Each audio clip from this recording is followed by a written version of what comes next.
Here we go. Kamala Harris has plans for your guns, but more than that, she's willing to threaten Congress if they don't make a law that matches her desires immediately. Watch this. Do you believe in the mandatory buyback of quote-unquote assault weapons? I do believe that we need to do buybacks, and I'll tell you why. They are weapons of war with no place on the streets of a civil society. I will give the United States Congress 100 days to get their act together and have the courage to pass reasonable gun safety laws. And if they fail to do it, then I will take executive action. Mandatory buyback. That may be the greatest formulation ever. It's like mandatory donation. It's not a donation, it's theft. A mandatory buyback isn't a buyback, it's seizure, obviously. So why does Kamala Harris want to seize your guns? For the babies, of course. We have to have smart gun safety laws. And we cannot tolerate a society and live in a country with any level of pride when our babies are being slaughtered. Babies are being slaughtered. So much rage! I need to do a couple of things first before I get started. First of all, thank you for showing up again.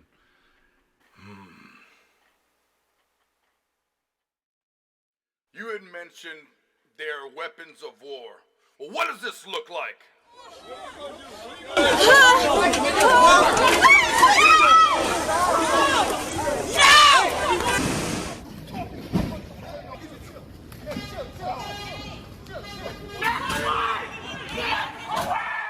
If somebody is talking to you like the way I'm talking to you and actually swings on you like old boy be swinging, that is an actual declaration of a war prose.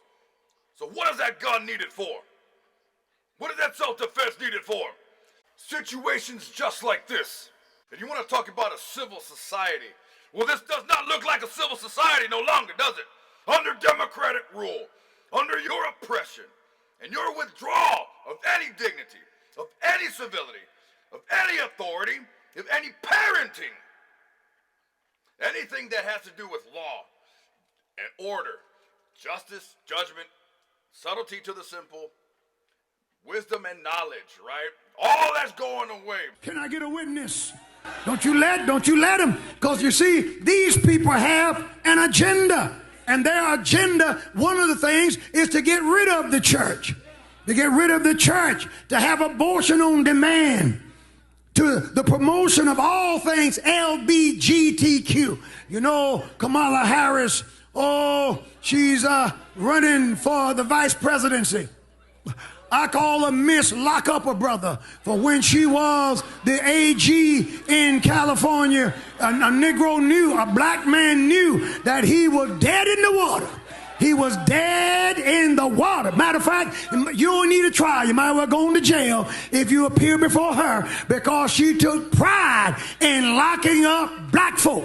And now all of a sudden she's trying to be sister girl. I'm telling it. Check out her record. She locked us up left and right. Yes, she did. Yes, she did. Yes, she did. Yes, you did, Kamala, however I should pronounce it, you did. And now we're supposed to forget all that stuff. And she boasted in California that she was one of the first. I got the tape cued, but my time's up to date. One of the first I showed you Thursday night to perform a same-sex marriage. Y'all want to see it? You want to see it? Let it rip.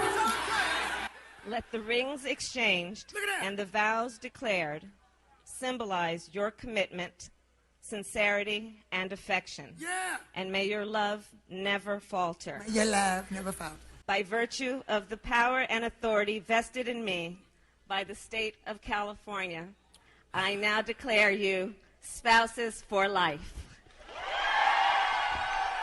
Cut. Now that is who's supposed to deliver us. Now, are you crazy? I like what Maya Angelou says. She said, when the people show you who they are, believe them. That's Kamala. And let me tell you, anybody who's trying to turn America into Sodom and Gomorrah is not good for the nation, she's not good for the state, and she ain't good for black folk. She really ain't We black. need husbands and wives. We need fathers. We need mothers. Men born male, women born female. We need real people. Ah! Somebody shout something to God. So no, we're not gonna let you take our guns. No! We're not gonna let you say these nice words, and even though I can't articulate a damn sentence without messing up, I don't give a damn what I can and can't do. But I know what you can't do, and you can't do to me, or any of us. And we're sick of people like you, with your grand ideas, and your high hopes, and your precious dreams of what you think we need to follow, or how we need to live, or under what rule or disposition we need to subjugate ourselves thereunder. Civil society. You look at Chicago. Is that a civil society? Look at the babies dying. It's too bad they can't defend themselves, so we need to do it against people like you, and against people who are for people like you. It's over. We're sick of it. All of us. So what exactly do I mean by people like you? Well, I want you guys to take a look at some footage here that we found back in the day. And if there's anybody that needs to defend the brave souls that are enduring life as they get older, because they have been put in a position to be abused by people like this. And somebody, which I was trying to say this to my friends who had children, you're 7 years old and someone is stroking your penis. It feels good. Even though you don't have a name for what that is. It's called pedophilia and rape, you fucking stupid.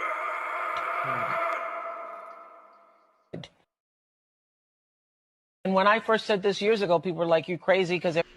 You're crazy because you're a...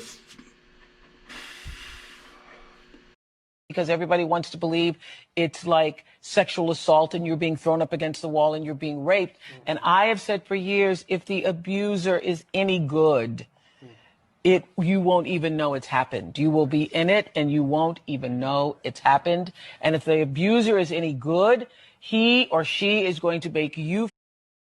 And if the abuser is any good, he or she is going to make you feel... Listen to me. The powers and principalities that have perpetuated their heinous acts against the most innocent of us all, that is our children, y'all are being exposed. We are not afraid to call out those who live under the false security of your blanket of power. There are others who qualify for the much coveted disposition of the white privilege. You are the wealth privilege. You are in the disposition of that of the elite class. So your wealth and influence have propagated a carelessness with the pomp and pious vigor, flaunting vile behaviors left and right, like that of a dusky-hued lady, Satan, if you will, with 1,000 teats by which your populace should suckle upon. Your behaviors, egregious, erroneous to the soul, are being exposed. And we see them just like God sees them, and just like the world will see them all upon the rooftop, they shall be exclaimed, just like my sins, just like yours. This isn't so much, again, of a I'm better than you, or we're better than you, or we're justified to take our aggressions or our hatreds or our disposition against you. It's more of a warning to wake up. Repent of your sin. Turn ye to the way of light, and to the way of the Lord, because the end is here.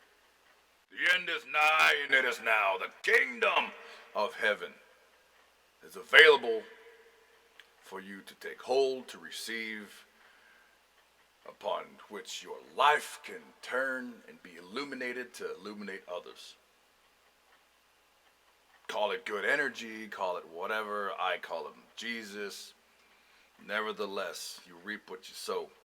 You make your bed and you lay in it. But damn it, upon such deathbed, it is time for you to realize how human you are, how weak you are, how in need of help you are. Again, how vile, like I am, that you are. We all are. But if you so choose not to turn and to hold fast to your disposition of filth, greed, grievousness, it is then in turn yours to be the recipient of such heinousness and the fear-felt reality of the horrors that you have bestowed upon others. Because like the acceptable day of the Lord, I also speak of the day of vengeance of our God. A lot of people ask, why does God this? Why does God that? Well, it's not for me to answer. But what is mine to answer is, what am I not doing? What are you doing? And or what are you not doing yourself? You see, it doesn't matter who you are, on what end of the spectrum.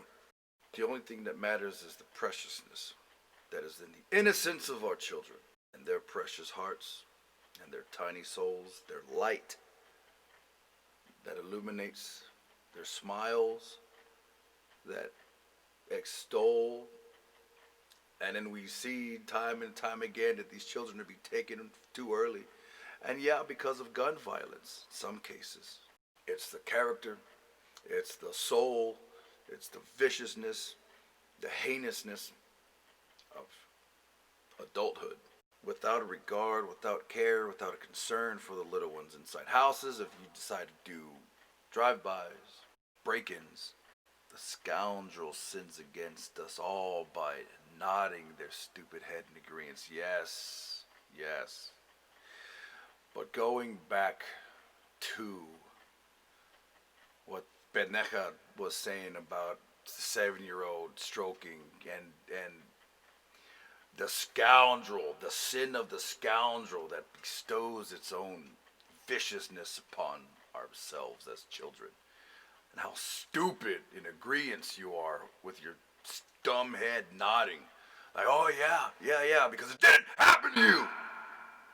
Even the youngest of our children could recoil against the nonsense that was said. They hear it, they shriek, and their face, their countenance squirms by the utterance of stupidity from that woman. And then the other pendeja's like, yeah, okay, shaking her head like a stupid. How dare you utter such reprehensible acts in front of people as if it's okay? You can do what you want on your own time.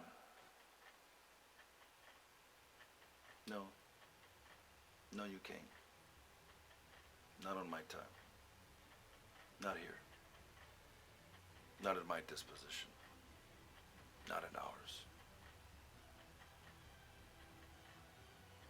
Patriots, what is your disposition?